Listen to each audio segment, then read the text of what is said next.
I'm going to read you a story about a hen, Hilda, who was the most popular hen in the coop until the day Chantelle arrived.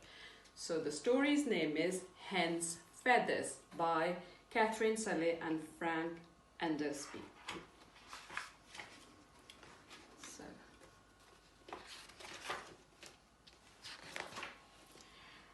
Hetta and Hilda were sisters, but not from the same clutch of eggs. Hetta was older than Hilda. Hilda had plump, shiny, black feathers, sunshine yellow legs, and a beak and a beautiful red comb. Hetta was dull and brown, but she was very kind and took good care of Hilda. Every morning, long after the cock had crowed, the hens all waddled out of the hen house looking for their breakfast.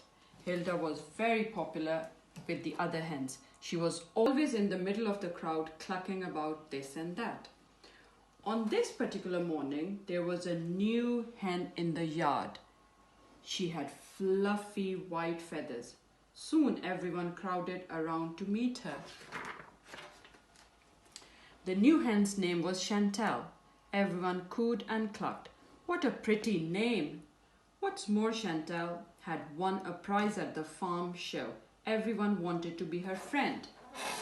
Except Hilda. Hilda sulked. Chantelle's prettier than me, grumbled Hilda. And she's more popular. Don't be silly, Hilda, said Hetta. You are just as pretty as Chantelle, but in a different way. The next morning, Hetta couldn't find Hilda anywhere. Then she spotted the other hens all crowded around Chantelle.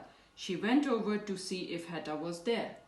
You'll never guess what, Chantelle was saying. The fox is back. There was no sign of Hilda. Now Hetta was really worried. Hilda could be in a big trouble if the fox was back. Hetta rushed all around the farmyard looking for Hilda. Have you seen Hilda? She asked the pig, but he was too busy eating to reply. Have you seen Hilda? She asked the farm cat, but she was too rude to reply.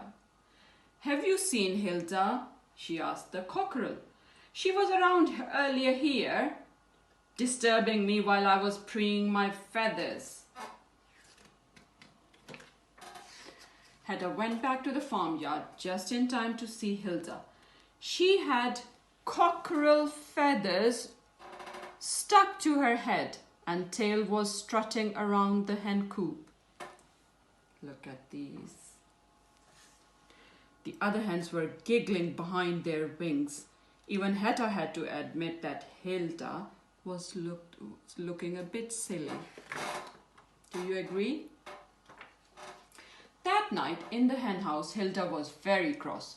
I don't know why everyone thinks Chantelle's so wonderful, she snapped. Hetta looked at her sister.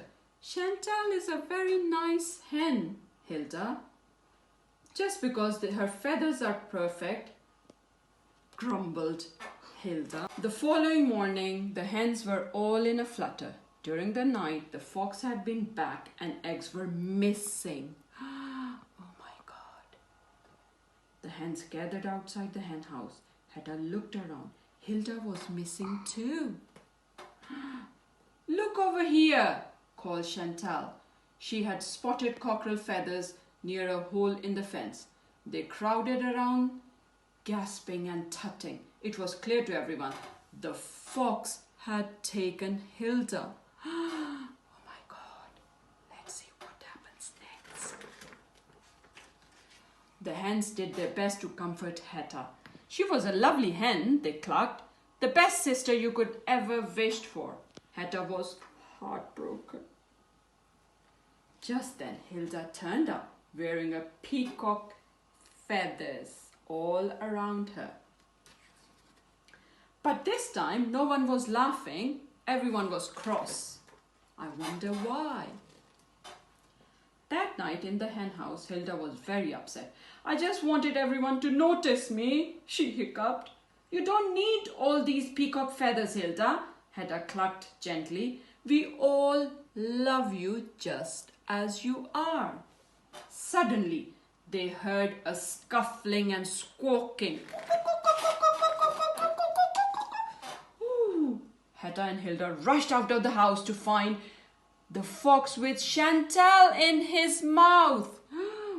As quick as a flash, Hilda plucked a long peacock feather from her tail and tickled the fox's nose.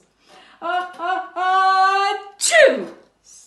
Did the fox, and Chantelle shot from this mouth and escaped. The next morning, the hens gathered to hear about the night's events. Hedda smiled to herself as she spotted Hilda in the middle of the crowd as her sister with her wing around Chantelle. And that's the best use for a feather I know, chuckled Hilda as she told the story to the crowd of admirers one more time. And there they go. Happy Chantelle, happy Hilda and Hedda. The end. So we are all unique and different in our own way. Happy story time. Thank you.